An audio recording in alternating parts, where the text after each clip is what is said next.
Tengo el gusto de recibir en el Instituto de Investigaciones Filológicas a Luis García Montero, profesor de la Universidad de Granada y director del Instituto Cervantes, quien hoy va a ser moderador de las cuartas jornadas de poesía de la Cátedra Extraordinaria Rubén Bonifaz Nuño. Nos acompañan en el público Raquel Calella, del Consejo Cultural y Científico de la Fundación Cervantes, Antonio Prats Marín, consejero cultural y científico de la Embajada de España, Paloma Guardia Montoya, albacea de Rubén Bonifaz Nuño, y algunos pocos miembros del Instituto de Investigaciones Filológicas, empezando por el maestro Marco Antonio Campos, organizador de estas exitosas jornadas que nos unen en el amor por la poesía, la difusión de la cultura y la lengua a España, México e Iberoamérica. Muchas gracias a todos ustedes por su presencia. Gracias a quienes están por vía remota acompañándonos con ponencias, Mario Bujorques, Israel Ramírez, y esperamos también a Francisco Magaña. A todos ustedes que están por Zoom en España, México y en otros lugares del mundo, sean bienvenidos al Instituto de Investigaciones Filológicas y a estas jornadas.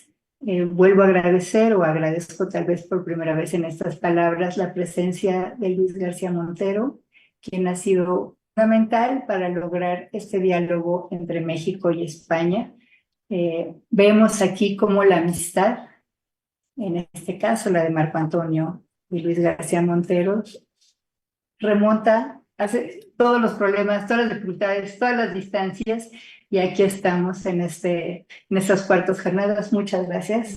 Y no sé si quieras decir algo, Marco. No, que me da una inmensa alegría de que esté mi hermano Luis García Montero aquí con nosotros, y agradecer mucho a Israel Ramírez y a Mario Jorques, que con inmediata decisión se adhirieron a la mesa. Francisco Magaña por el momento no está, me mandó incluso su ponencia, esperemos que aparezca en algún momento. Entonces yo le cedo la palabra a Luis García Montero. Muchas gracias, Luis. Muchas gracias. Muchas gracias a Lilian, a Marco Antonio. La verdad es que como director del Instituto Cervantes para mí es una alegría estar aquí y poder celebrar estas cuartas jornadas que nos permiten colaborar en el Instituto Cervantes y en la Universidad de Granada con el Instituto de Investigaciones Filológicas, con la Cátedra Rubén Bonifaz Nuño y con tantos amigos, amigas, profesores, profesoras que se han dedicado a estudiar la obra de Rubén Bonifaz. Para el Instituto Cervantes es una alegría colaborar siempre con la UNAM. El instituto desde su fundación trabaja en la difusión de la cultura en español, y al decir en español y aludir a una comunidad de más de 500 millones de hablantes nativos, la segunda lengua del mundo en hablantes nativos después del chino mandarín, pues las relaciones con México, el país más importante en el idioma nativo español, pues para nosotros es fundamental. Y siempre es un orgullo colaborar con la UNAM en actividades de certificación, de enseñanza de español para extranjeros y también en actividades culturales como esta relación con la cátedra, con filológicas y con la cátedra Bonifaz Nuño. Para mí, además, personalmente, es una emoción porque, y lo sabe bien Marco Antonio, además de respetar al gran traductor de Virgilio, de la literatura clásica, del gran conocedor de las culturas históricas mexicanas, pues poder saludar a la memoria de un poeta fundamental a lo largo de la literatura en español contemporánea, como Rubén Bonifaz Nuño, pues es una emoción.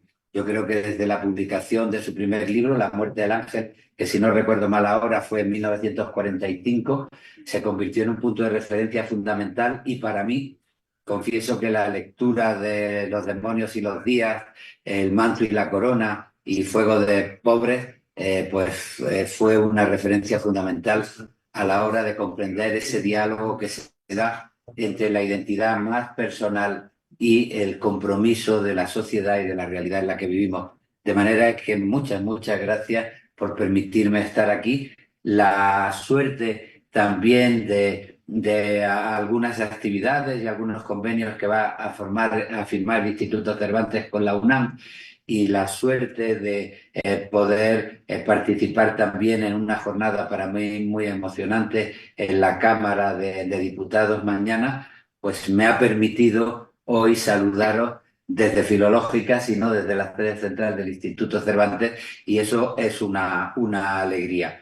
En esta mesa se convocan tres personalidades de la cultura, de la literatura, de la poesía: Mario Bojorque, Israel Ramírez y Francisco Magaña. Vamos a empezar por orden alfabético, cediéndole la palabra a Mario Bojorque. Como ustedes saben, es un poeta, un ensayista, un traductor que hoy tiene un protagonismo claro en el horizonte poético mexicano. Ha reunido sus libros en distintas antologías.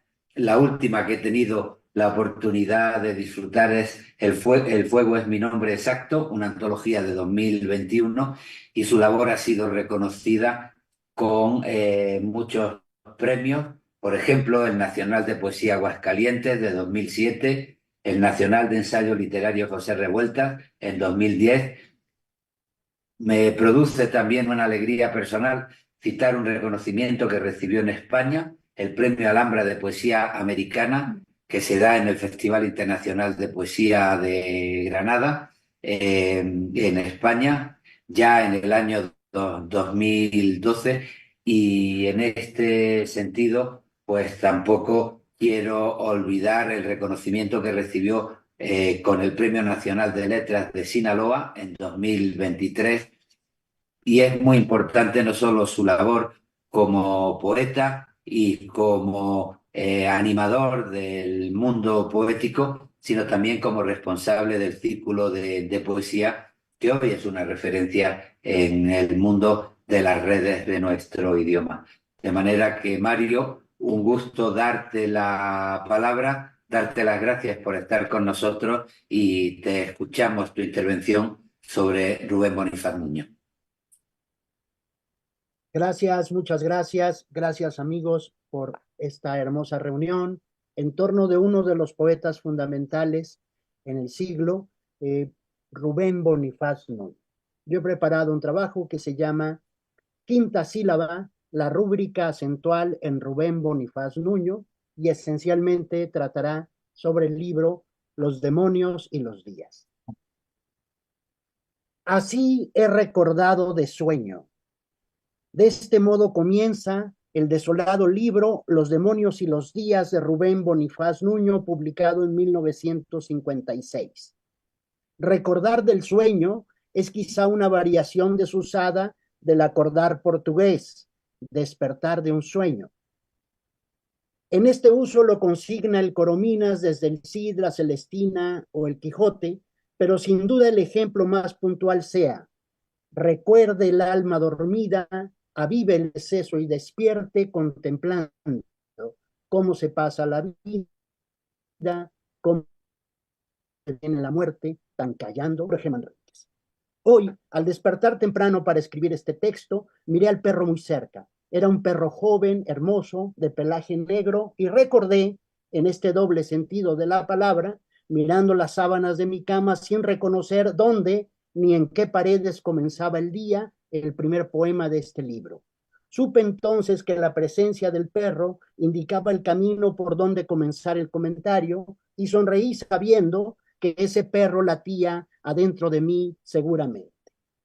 ¿Qué libro más triste? De todos los esgrifas, que provoca el mayor sentimiento de orfandad, de desaliento, ignocuicatl le llamarían los antiguos mexicanos. Aquí el dolor de ser uno en la soledad de la multitud, despertarse en mitad de la noche arrancado por el terror de existir, de la muelle somnolencia, para tocar las ruinas huecas de Los Ángeles, desflecadas igual que lechugas sin cogollo, como dice el poeta. Ser joven y desdichado es un precepto ineludible que se consigna en la presentación a los cármenes de Cayo Valerio Catulo. Toda juventud es sufrimiento. Así el poeta es apenas de 33 años de edad y ya va cumpliendo el periplo de su soledad. Es un maestro ya en quedarse abismado ante las heridas que el mismo viento frío raya en el rostro afiebrado del que no encuentra salvación ni consuelo entre las gentes. Aquel que, en la mudez del cuarto, habla entre dientes con todos los amigos que no pueden escucharlo, a los que tiende la mano, deshojada como flor marchita, y más allá no hay sino cuerpos sin alma, vencidos en el estupor de la muerte o del tedio, despojos de una humanidad incierta y pobre, y vida triste, triste y desgraciada, en silencio pudriéndose.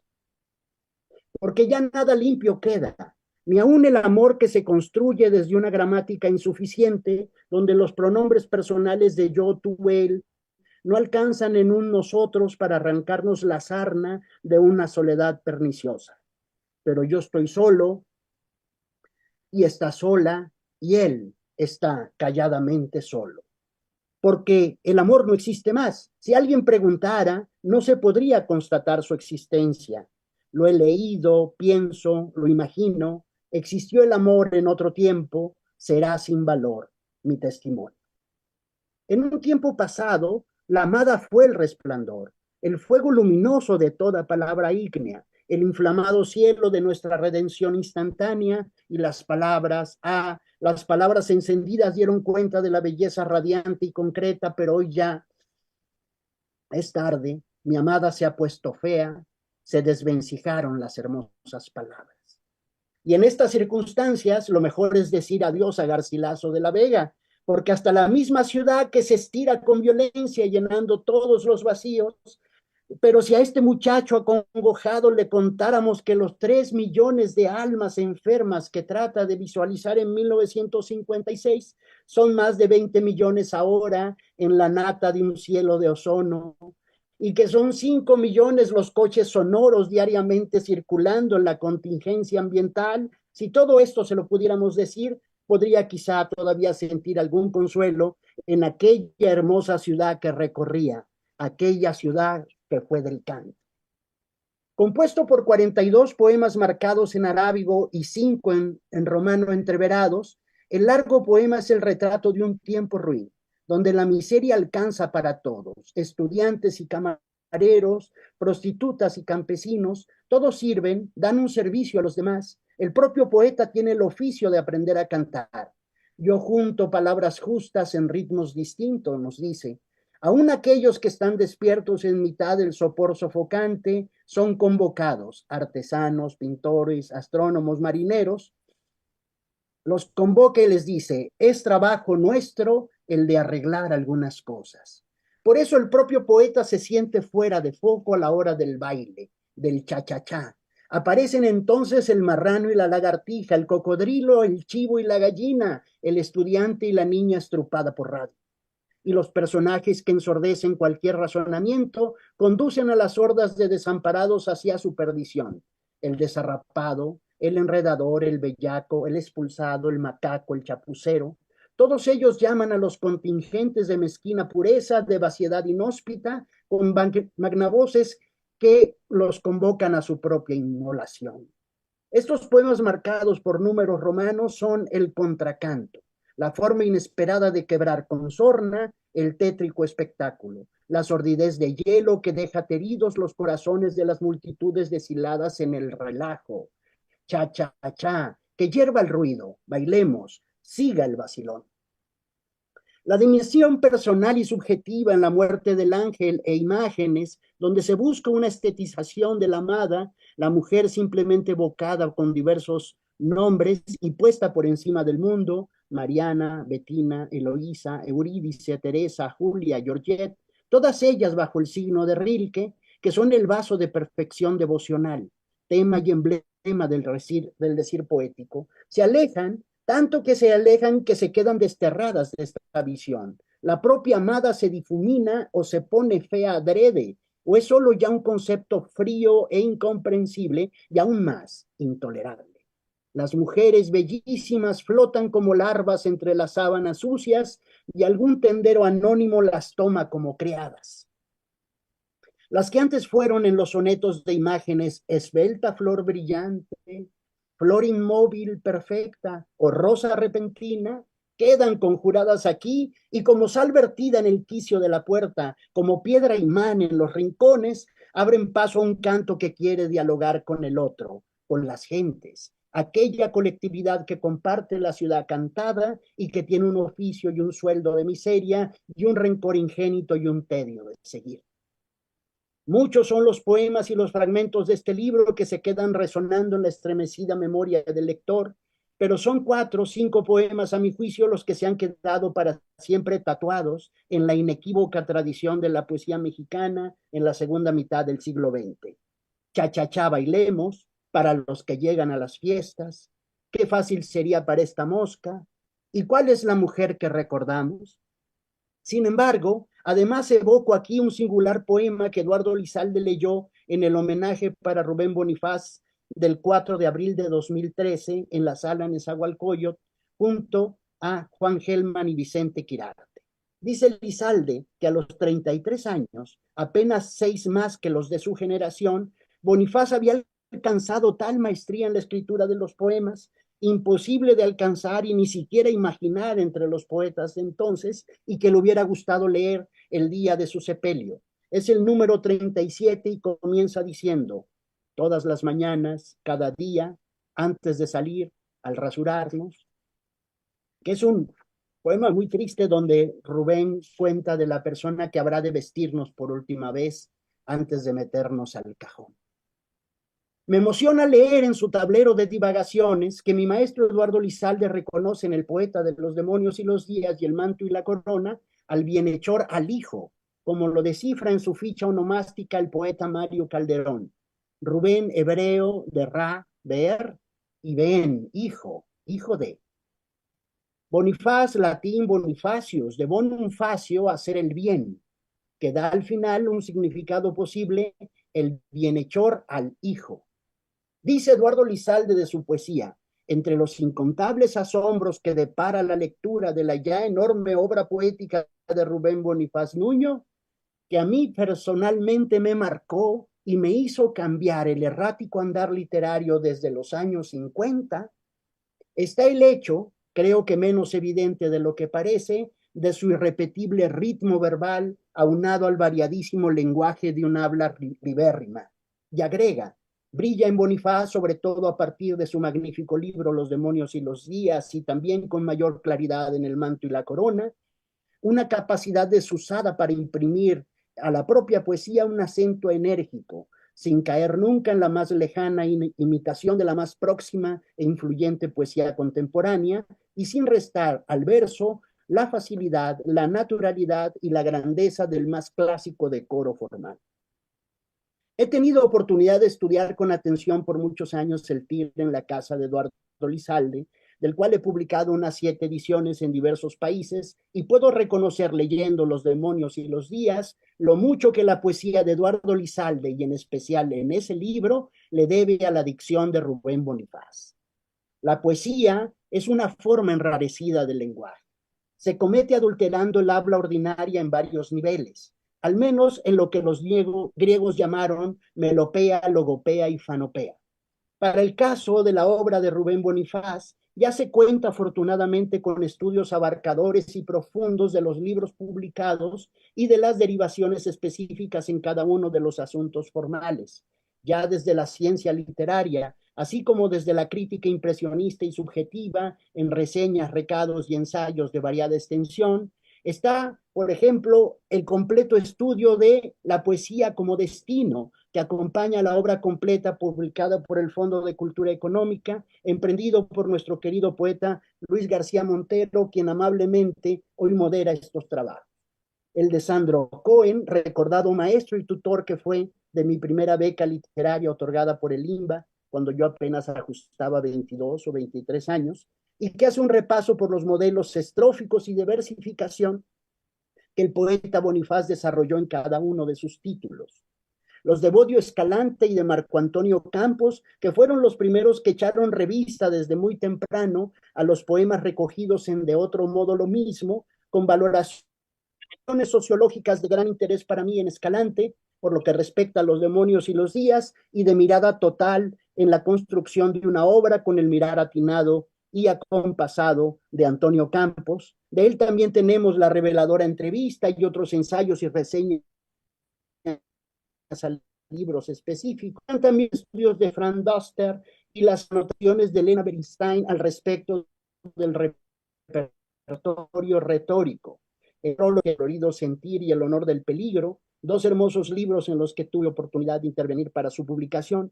Otros más que acuden a temas como la alquimia o el número áureo, la cábala o el tarot, la presencia de la estética prehispánica o la canción popular. Todos estos materiales recogidos por Jorge Mendoza en el tomo de recepción crítica publicado por la colección Poemas y Ensayos de la UNAM.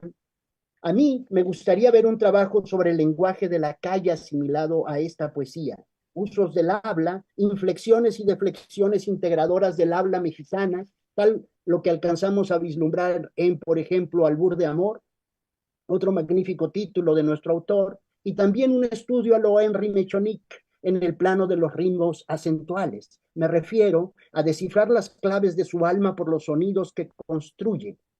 Y con quien coincide también Bonifaz en que antes que verso libre, lo que se escribe contemporáneamente son composiciones de ritmos libres. Aquel estudia el alejandrino francés como una oportunidad de libertad creativa. Rubén Bonifaz nos convence que es posible acentuar la quinta sílaba en todo un libro como Los demonios y los días. Leo un ejemplo haciendo notación de la sílaba acentuada. ¿Cuál es la mujer que recordamos al mirar los pechos de la vecina?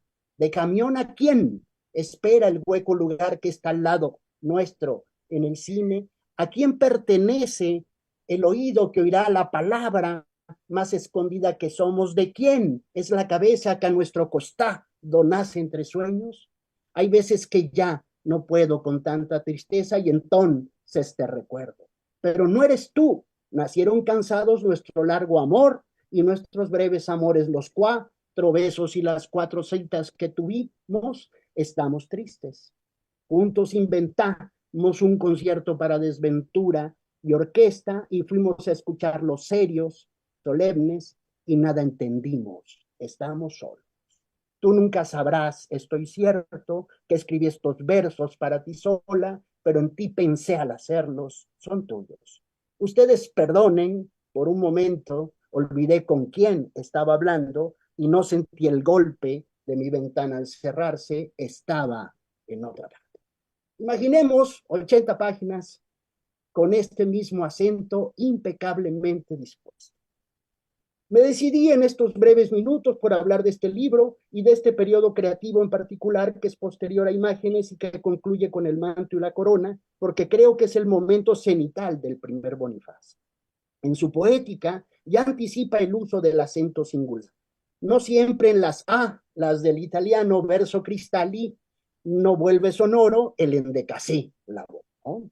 Otras veces, un compás lo lleve, tenue y sombrío. Y aún en Cuaderno de Agosto, imagino cómo serán tu mano cerca de una espina en el contorno, de un tallo debajo de un nudo abierto, de pétalos mansos, lenta y morena, suave de torpeza tímida. Perdonen ustedes que estoy chafiando un poco, pero es para hacer notar el acento impecable. El uso del encabalgamiento es, en Bonifaz, la estrategia rítmica que permitirá al poeta colocar sin mayores riesgos su entonación, fijando así su quinta sílaba. Recordemos a Pablo Neruda moviendo el final del verso para encabalgar hasta la coma o el punto seguido su octasílabo infalible. desdoblado en hemistiquio de alejandrino que oculto en líneas y que siempre fueron tomadas como verso libre, pero que eran versos metrados, ¿no? Entre la aparición de los demonios y los días y el manto y la corona, publica Bonifaz su primera antología de la poesía latina al lado de Amparo Gauss. Es el año 1957, y siguiendo algunas variaciones que tuvo en los poemas de Catulo a través del tiempo, me simpatizan mucho estos comienzos. Deja de hacer el tonto, infeliz Catulo, y lo que ves que ha muerto, juzga perdido. Versión esta del 57, pero esta otra del 82. Pobre Catulo, deja de hacer inepcias, y eso que ves que ha muerto, perdido juzga. Y la final versión republicada en 2012. Pobre Catulo, deja de hacer simplezas, y lo que ves que ha muerto, ten por perdido.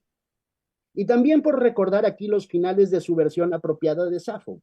Catulo, el ocio para ti es funesto, el ocio gozas y demás te alegras. Reyes el ocio en otro tiempo y ricas, perdió ciudades. 57. Catulo de sobra gozas, es antes y felices, perdió ciudades. 69. Catulo, el ocio para ti es funesto, con ocio exultas y de sobra gozas, el ocio reyes antes y felices, perdió ciudades. 82. Y la final conocida, Catulo, el ocio para ti es funesto, con ocio exultas y demás te alegras, antes el ocio reyes y felices, perdió ciudades. 2012. El manto y la corona, un libro de entrañables poemas, voy terminando, quizás sea de todos los poemarios que publicó el que mejor ha fijado al poeta Rubén Bonifaz Nuño como uno de los grandes en la tradición hispánica de nuestro tiempo. Un largo poema de amor con estancias de silva, donde el predominio de los versos impares campea en su estructura, heptasílabos, eniasílabos y endecasílabos, con la puntual acentuación obligatoria en sexta sílaba, sin mayores heroísmos de la forma, ni intricadas disposiciones simétricas o sobrecargadas figuras de dicción de pensamiento tropo. Acudimos al encuentro amoroso desde la viva cotidianidad sin fueros ni estridencias. El enamorado vencido hinca la rodilla de su devoción ante la mujer, compañera y guía. Cada día levanto entre mi corazón y el sufrimiento que tú sabes hacer una delgada pared, un muro simple, con trabajo solícito, con material de paz, con silenciosos, bien amados instantes, al su muro que rompes cada día. En otra ocasión tendré oportunidad de detenerme en este magnífico libro y en otros como Canto Llano a Simón Bolívar, que es un retrato del mayor de nuestros héroes americanos. Al verso espada nos ponemos de pie. Fuego de pobres, que quizás sea el preferido de los que escribió. Siete de espadas, que siempre lo he imaginado como las fórmulas sapienciales del I Ching o los oráculos civilinos, donde al tirar las sueltes elijas una de las estrofas para tu destino inmediato. El ala y el tigre, el ala del tigre y la flama en el espejo, que también pueden estos tres últimos juntos, libros barrocos y enigmáticos, ser leídos para generar este método de adivinación posible, con versos al azar que seguramente habrían hecho sonreír al poeta, y por qué no, quizá diría con la sonrisa solar que tanto nos pasó.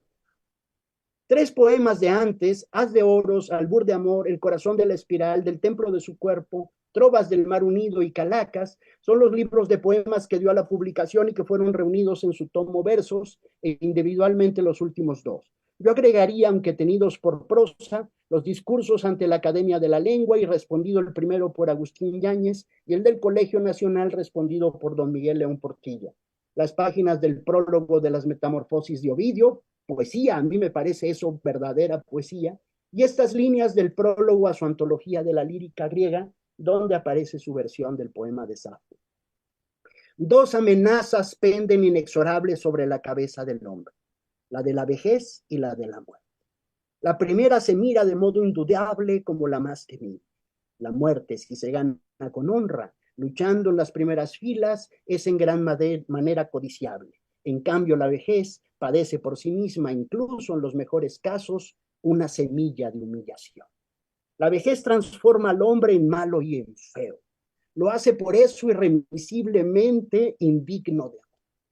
Los mortales son víctimas de males y dolores inenarrables, objetos de riesgos continuos. La vida se prolonga, los sujeta innecesariamente al hacerlos más vulnerables a esos males y dolores y riesgos. Bien precioso es la juventud, propiciadora de preciosos bienes, la vejez deformante y triste, origen de justificado desprecio, trae consigo irreparables daños al cuerpo y al alma. Por esa razón, para evitar cuidados y enfermedades, mucho mejor es morir que alcanzar. Recordando estas líneas desalentadoras, se me provocan estos dos momentos. Uno quizá de 1953. Yo seguiré cantando, tú habrás muerto. Habré yo muerto y seguiré cantando. Ha de sonar mi voz de vida cuando la muerte en serio me haya descubierto.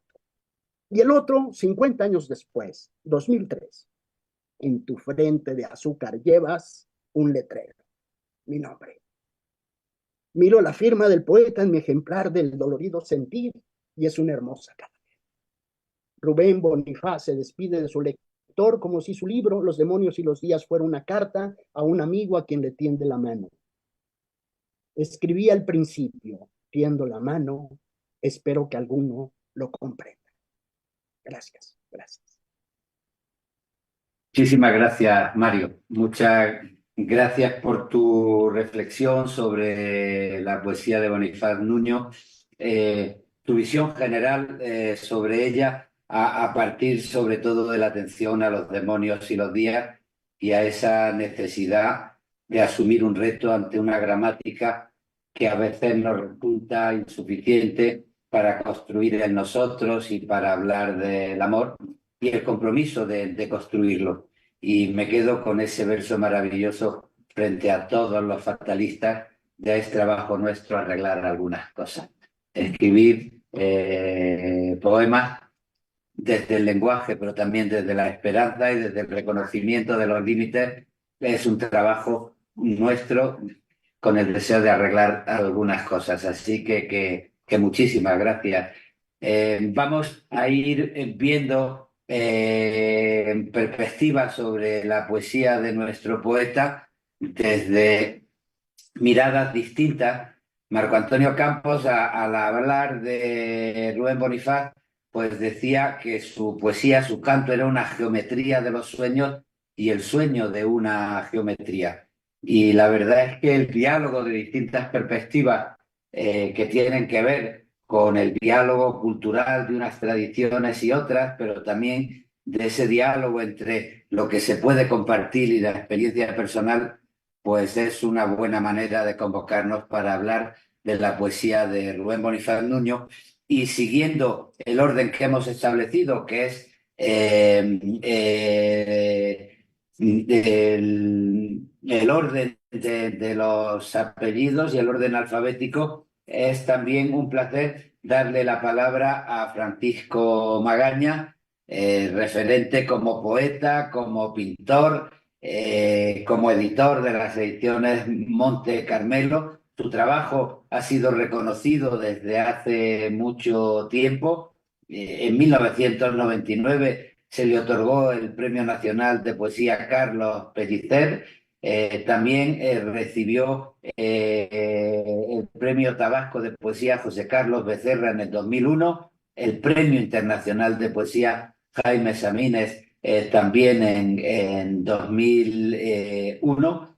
Y bueno, es igual que lo fue Rubén, pues un afortunado traductor, por ejemplo, de la poesía de Paul Claudel y de Edmond Javert, y es un punto de referencia en el diálogo entre la poesía y la pintura, y así es reconocido en muchas antologías. Por citar una, pues me acuerdo de nuestro amigo José María Espinaza y de su literatura mexicana del siglo XX.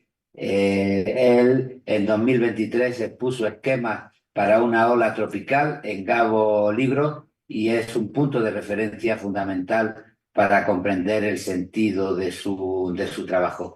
De manera, Francisco Magaña, que un honor tenerte con nosotros y a ti te doy ahora la palabra.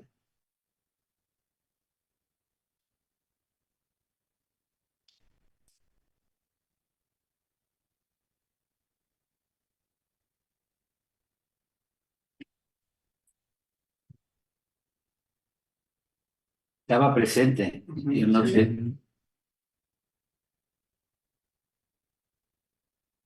¿Se salió? ¿Le salió? Pues hemos perdido la cobertura con Francisco Magaña. Bueno, podemos solucionar el problema pasando a Israel. Le damos la palabra a Israel y cuando pueda incorporarse Francisco, pues tendremos su intervención. Pues muchas gracias, Israel, por intervenir ahora. Reconocemos tu labor como doctor en Letras Mexicanas por la UNAM, profesor investigador del Colegio de San Luis, un punto de referencia fundamental en la Facultad de Filosofía y Letras de la UNAM entre 2003 y 2015 y desde 2016 es profesor de maestría y doctorado en el Colegio de San Luis. Es una de las referencias fundamentales en los estudios de poesía contemporánea en México. Su más reciente publicación es una edición crítica del poema Canto a un Dios Mineral de Jorge Cuesta y al mismo tiempo, pues conviene recordar que está en prensa un volumen sobre el ritmo de la poesía en verso libre en la lengua española.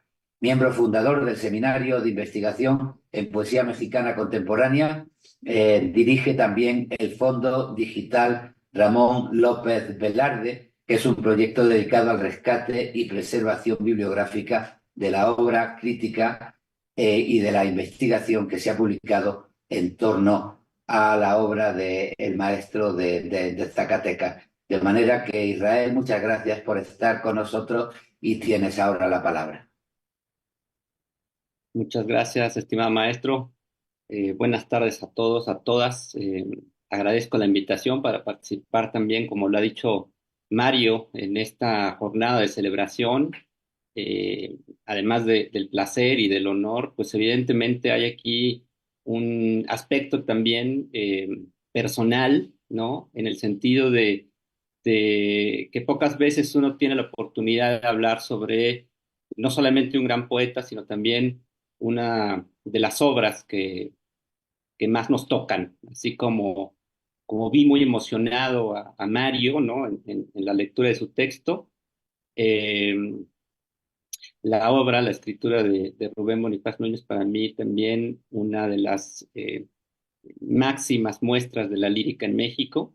Y estas notas, ¿no? Reflexionan en torno a la centralidad de dos elementos en su escritura, primordialmente la imagen y la metáfora.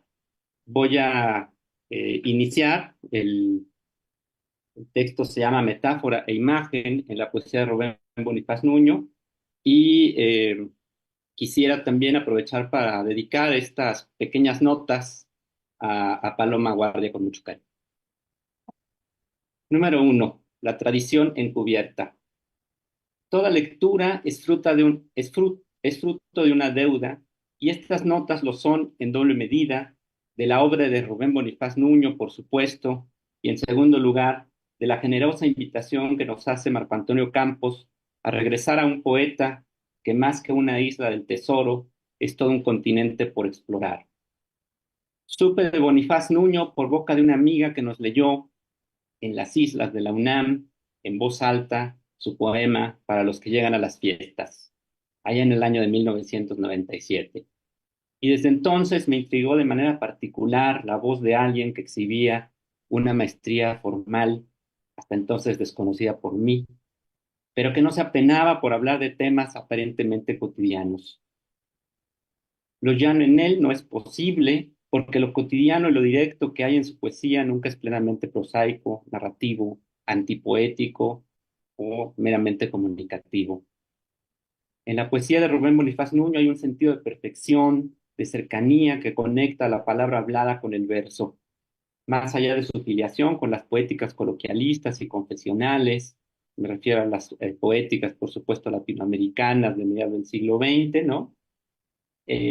Más allá de su filiación con estas poéticas de su primera etapa, eh, específicamente en los libros como La muerte del ángel, Imágenes, pero principalmente en Los demonios y los días de 1956, y El manto y la corona del 58, publicada a sus 35 años, 10 años antes del mezzo del Camín de la sua vita.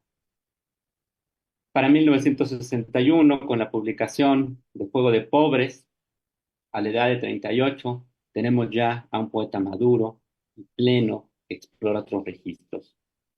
Si bien en La Flama y el Espejo de 1971 hay una propuesta metafórica que atraviesa todo el poemario, en estas notas me centro en los primeros volúmenes, porque allí encuentro que las imágenes y metáforas abrevan de manera particular de la cultura lírica más tradicional, por supuesto también de la tradición culta, clásica, pero presentadas con un tinte personalísimo.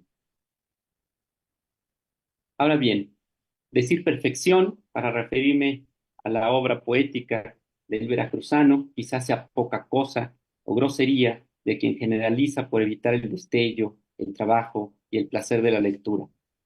Los temas comunes son descritos con amoroso cuidado y aparecen entonces dignificados y demandan una respetuosa contemplación. Siguiendo la lectura de Víctor Shklovsky que hace Elena Bernstein en la poesía de Rubén Bonifaz Nuño, el proceso de desautomatización es ejemplar. Cito un poema que también mencionó Mario Bojorquez. Eh, Cuando coses tu ropa, cuando en tu casa bordas, inclinándote muy dentro de ti, mientras la plancha se calienta en la mesa, y parece que solo te preocupas por el color de un hilo, por el grueso de una aguja, ¿en qué piensas? ¿Qué invisibles presencias te recorren, que te devuelven, más que nunca, intocable? Como una lumbre quieta, tu corazón se enciende y te acompaña y hace que el mundo necesite de las cosas que haces. Mi voluntad, mi sangre, mis deseos comienzan hoy a darse cuenta. En todo lo que haces se descubre un secreto, se aclara una respuesta, una sombra se explica. Qué simple he sido, amiga. Yo pensaba antes de amarte que te conocía. No era verdad. Comprendo. Antes de amarte ni siquiera te vi. No vi siquiera lo que estaba en mis ojos que tenías, una luz y un dolor y una belleza que no era de este mundo.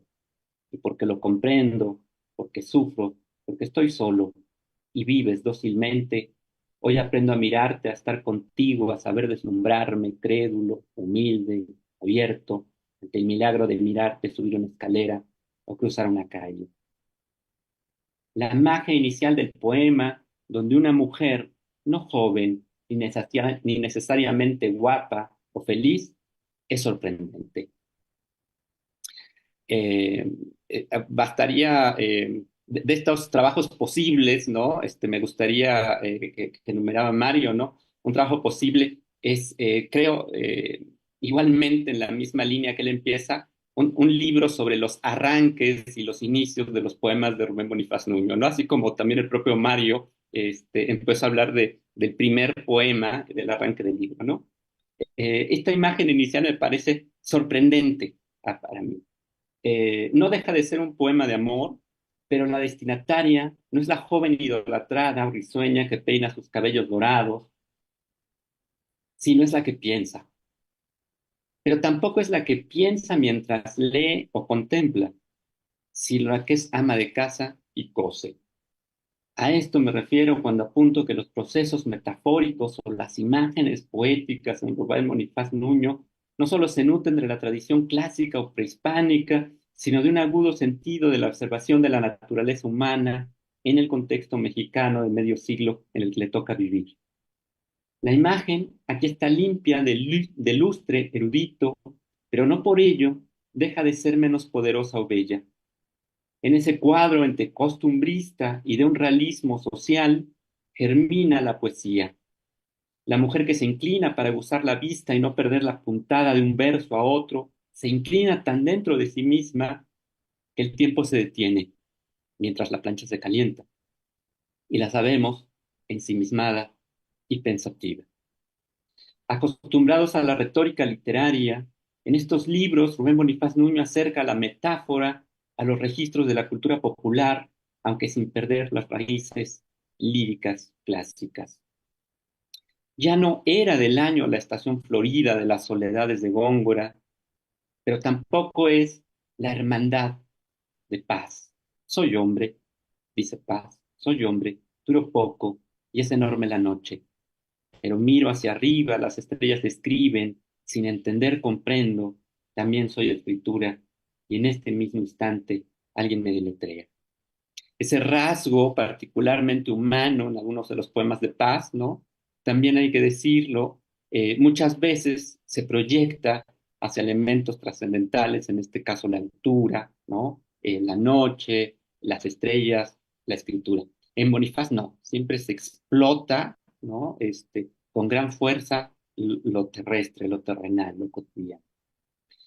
En Rubén Bonifaz Nuño, por el contrario, las imágenes y procedimientos metafóricos se arraigan en referentes más directos, sin perder el peso enorme de la tradición literaria, de una tradición encubierta que ha sido encarnada por el gran poeta que fue Bonifaz Nuño, pero también vivida por el mexicano que compartió con nosotros en el siglo XX. Cito: no me ilusiono, admito, es de mi gusto que soy un hombre igual a todos. Trabajo en algo, cobro un sueldo insuficiente, me divierto cuando puedo o me aburro hasta morirme. Hablo, me callo a veces, pido mi comida y a ratos quisiera ser feliz gloriosamente. Llego el amor o voy y vengo sin nadie que me siga. Tengo un perro y algunas cosas mías. El carpe diem de Horacio está resuelto de una manera nueva, sin pretensiones culteranas, y Bonifaz lo conecta con este filón muy mexicano del aguanto como los machos. La metáfora bonifaciana también arrastra el sentido del valeroso encomio para el sujeto ordinario. Nada lo distingue de los demás, más que tiene un perro y algunas cosas que puede decir que son suyas. Quizá el punto de partida necesario para lograr el objetivo que quiero es iniciar, y no lo voy a desarrollar aquí, ni es mi pretensión, ¿no? Con la distinción en torno a los límites y alcances de ese par de procedimientos que son ampliamente identificados como parte central de los discursos poéticos. ¿A qué me refiero? No a la función que desempeñan las metáforas dentro del texto, ni a los procesos para crear imágenes visuales, olfativas, táctiles, sino hasta dónde la definición de una y otra las encumbra en arquetipo del poema, del lenguaje poético, de lo poético. Esto es relevante porque más allá de situarlas en su contexto histórico, la metáfora fue dominante en los poemas previos a la vanguardia, lo sabemos, tampoco podemos reducirlas a un cambio de época. ¿A qué me refiero? Si la metáfora fue dominante, ¿no? Previo a la vanguardia, hay que reconocer que posteriormente a la vanguardia hay una dominancia de la imagen poética, ¿no? Sobre la metáfora. En ese sentido, me refiero a que no hay que ser simplista, ¿no? Y podemos reducirlas a un cambio de época. Al día le sucede la noche, a la imagen le precede la metáfora. No es tan simple. Las metáforas siguen presentes en la poesía contemporánea porque hemos aprendido a interpretarlas por una vía que es distinta a la que nos solicitan las imágenes. Ese efecto que provoca en el lector es el que me interesa, el efecto que provoca la metáfora y la imagen. Por una parte, las metáforas exigen una competencia dentro de los marcos a los que apela la tradición del poema. Solo si el lector puede descifrar por medio de inferencias y procedimientos lógicos la innovación, será capaz de entender la metáfora. Por su parte, la imagen no requiere de una traducción lógica de las desviaciones del lenguaje. Basta con que el lector se sienta afectado emocionalmente para que el poema logre su cometido.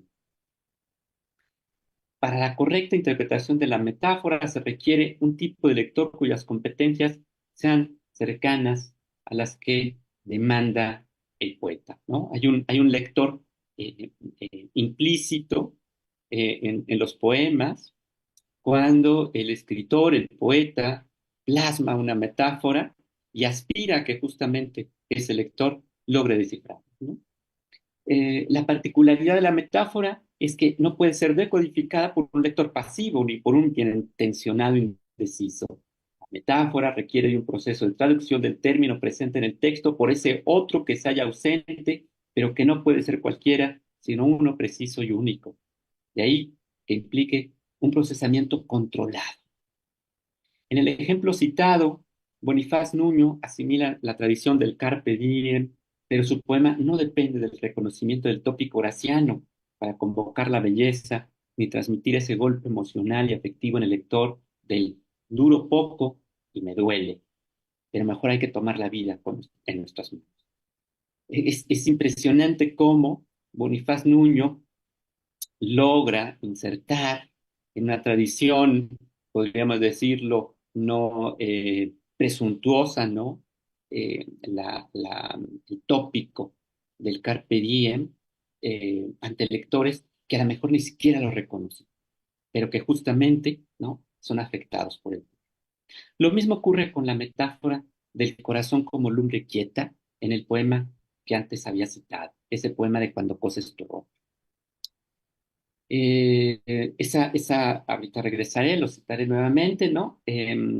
Ustedes recordarán, es una estrofa del poema que dice, eh, la segunda estrofa del poema, como una lumbre quieta tu corazón se enciende y te acompaña y hace que el mundo necesite de las cosas que hace. Las flamas, que serían el movimiento rítmico de las palpitaciones del corazón, se han detenido en el poema y se detienen justamente cuando ella está pensando ensimismada mientras cosa. Ya no es el corazón quien inflama los sentimientos de pasión amorosa en la mujer que se retrata. Esto es también extrañísimo. No dejamos de hablar de un poema amoroso. Sin embargo, el corazón no está representado, ¿no? Como símbolo de los sentimientos. Ya no es el corazón quien inflama los sentimientos de pasión amorosa en la mujer que se retrata, sino, oh enorme transformación, el corazón se enciende porque ella, en su ensimismamiento, piensa y camina. Entonces sí, el mundo necesita a la mujer, no solo por ser la amada, sino porque vive, piensa y porque goza, ¿no? Maravilloso, maravilloso, Bonifaz. Ni la metáfora lo es todo en la poesía, pero tampoco la imagen en la poesía contemporánea es esencia del discurso poético. Desde una posición esencialista, Octavio Paz en El arco y la lira apenas refiere a la metáfora, ¿no? En todo el arco y la lira apenas aparecerá mencionar la metáfora unas 20 veces. Sin en cambio, ¿no? En cambio, la imagen es presentada como el gran corazón, la gran articulación, digamos, del discurso lírico, ¿no? Al hablar del origen de la poesía en Aristóteles pasa punta, cito, el objeto propio de esta reproducción imitativa es la contemplación por semejanza o comparación.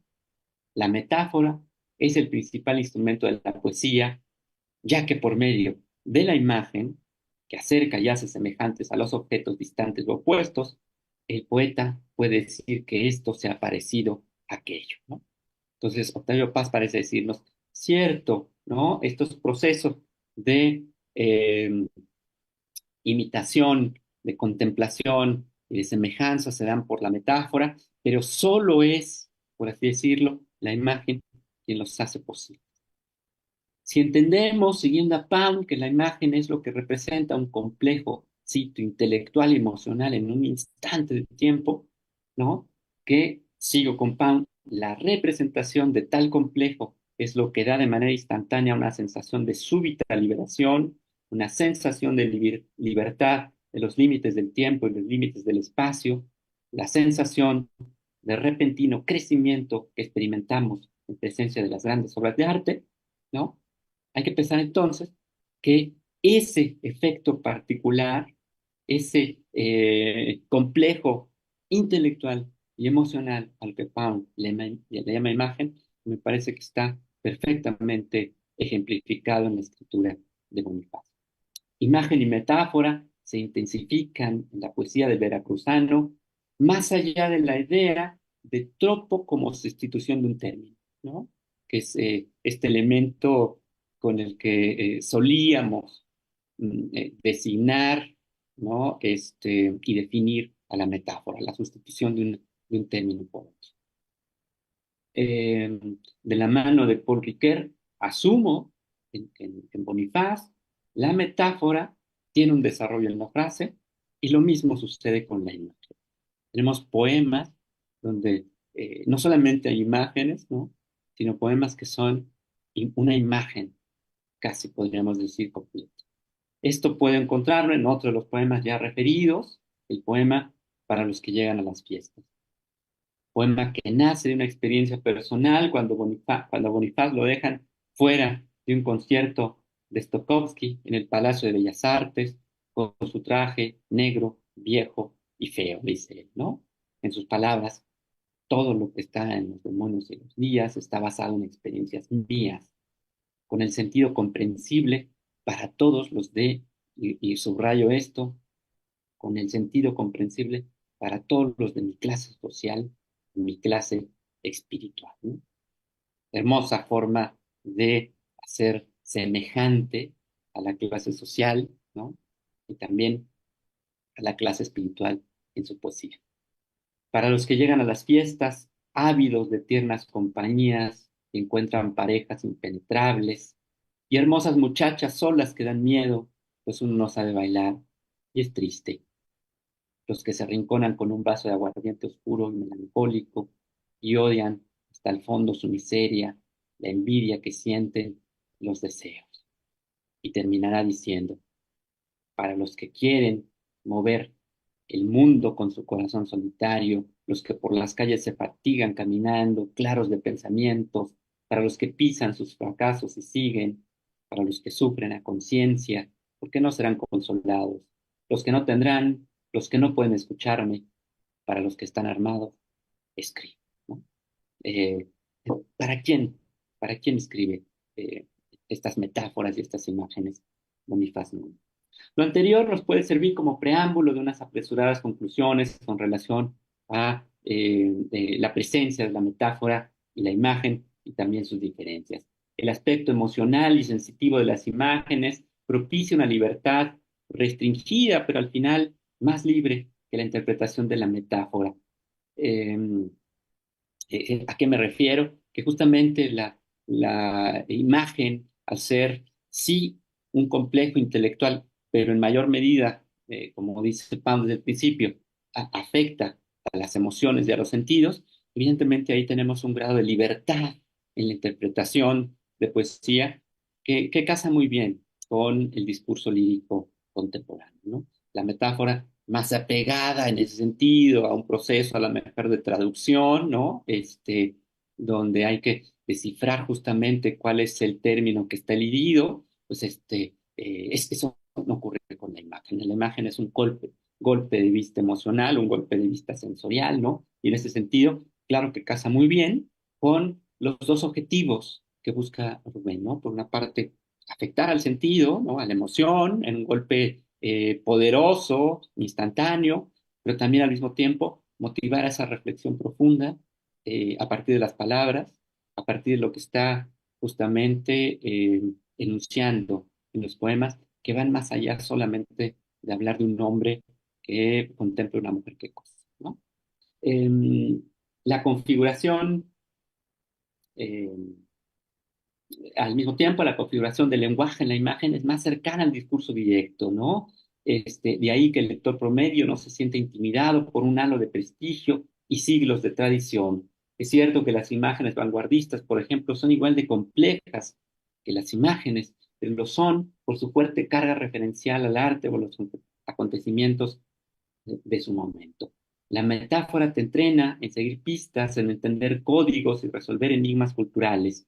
La lectura de metáforas ensancha las posibilidades del pensamiento lógico, mientras que las imágenes son agentes afectivos latentes. Ambos procedimientos poéticos cumplen con caminos particulares, no más comprometida la metáfora con la realidad y con el mundo, sino solo distinta a las vías que propone la imagen, quizá un poco más cercana al discurso directo, que es el que vemos en estos primeros libros de Rubén Bonifaz Nuño. Termino. Rubén Bonifaz Nuño, es cierto, escribe como todo buen poeta que ha leído su tradición, pero a diferencia de muchos, sus poemas no fueron plasmados para insertarse en ella, sino para hacer que su lector se goce en una tradición que quizás le es desconocida, pero no ajena. Escribir para los lectores de a pie más que para el gremio le distingue a mis ojos de otros muchos buenos poetas. Ahí diría yo como un sentimiento de hermandad, ¿no? Con el que no sabe de literatura, pero sí de poesía en Bonifaz, ¿no? Escribir para los lectores de a pie más que para el gremio lo distingue a mis ojos de otros muchos buenos poetas. Sin embargo, a diferencia de ellos, solo a algunos como Bonifaz les será dada la gracia de ser recitado en una cantina, en un salón de clases, en un coloquio internacional o en las islas de la UNAM. Muchas gracias. Muchas gracias, Israel. Muchas gracias por estas reflexiones que nos ayudan a plantearnos asuntos que afectan a la poesía en general, esas meditaciones sobre la metáfora y la imagen, y que sirven para concretar también el lugar de juego de Rubén Bonifaz dentro de la historia de la poesía, y como lector de las tradiciones clásicas, de las tradiciones prehispánicas, pues asume también una mirada desde la realidad suya, la realidad mexicana de mitad del siglo XX, y a partir de ahí pues se plantea para quién escribir, qué sentido darle a la escritura y qué manera de mirar también, de qué forma entender el amor como un ámbito de conocimiento para preguntarse por lo que piensa la persona amada, ¿no? Amar es aprender a mirarte, a estar contigo, y esa es la mejor manera de construir un nosotros. Muchísimas gracias. No, me parece que no se ha podido conectar Francisco Magaña. Hemos perdido la conexión de Francisco Magaña, de manera que además de citar a los que nos están siguiendo a la segunda jornada de este encuentro, que se harán el 14 de mayo, martes, con profesores también y poetas que han estudiado la obra de Rubén Bonifaz, pues se me ocurre llamar a Marco Antonio Campos, darle la palabra y que cierre él esta primera sesión. Y a Liliana Álvarez también.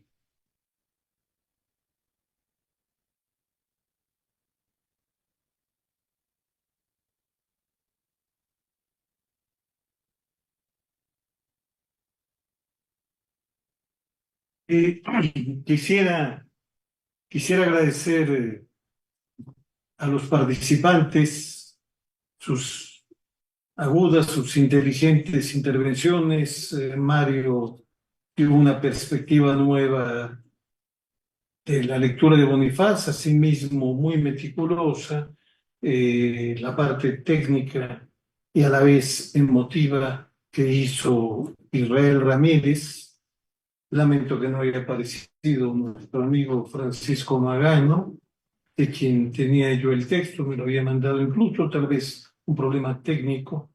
Agradezco a la Universidad de Granada, sobre todo al profesor Ángel Esteban, siempre ocupado y preocupado por la relación con México, y desde luego a la parte central, al andaluz, al español, al granadino, pero sobre todo para nosotros el mexicano, Luis García Montero. Te agradecemos en el alma estar con nosotros, que con todo el cansancio del viaje y con todos los compromisos estés con nosotros. Muchísimas gracias a ti, Marco Antonio. Para mí una alegría estar con vosotros, haber podido oír las dos intervenciones. Yo creo que debemos ir pensando en reunir y publicar en algún libro todas las intervenciones que van saliendo en estas jornadas, que son, la verdad, de mucho interés. Y Se está haciendo, Luis, ya las vamos recogiendo. Incluso está en algún correo colectivo también te proponíamos eso, pero quizá no se reparó del todo. Pero si nos adaptaras a algún texto sobre Bonifaz Nuño sería muy bueno para nosotros. El libro lo tiene ya pensado la directora Lilian Álvarez Arellano, a quien, por cierto, Bonifaz la quería entrañablemente, y la llamaba la baronesa. Y voy a estar muy, muy contento de haberla visto como directora, seguramente, sin duda, del Instituto de Filológicas que él fundó. Y te agradecemos también la presencia de Paloma Guardia, la albacea de Bonifaz, que fue asistente mucho tiempo de Bonifaz y que sigue ahora, pues que tiene en sus manos todo lo que se refiere a Bonifaz. Muchas gracias, Paloma. Pues, pues muchísimas gracias y quedamos convocados para el 14 de mayo, donde se celebrará la segunda sesión de estas cuartas jornadas internacionales dedicadas al maestro Rubén Bonifaz Muñoz. Muchísimas gracias a todos y a todas. Chao, Mario. Chao, Israel. Chao. Muchas gracias. Hasta luego.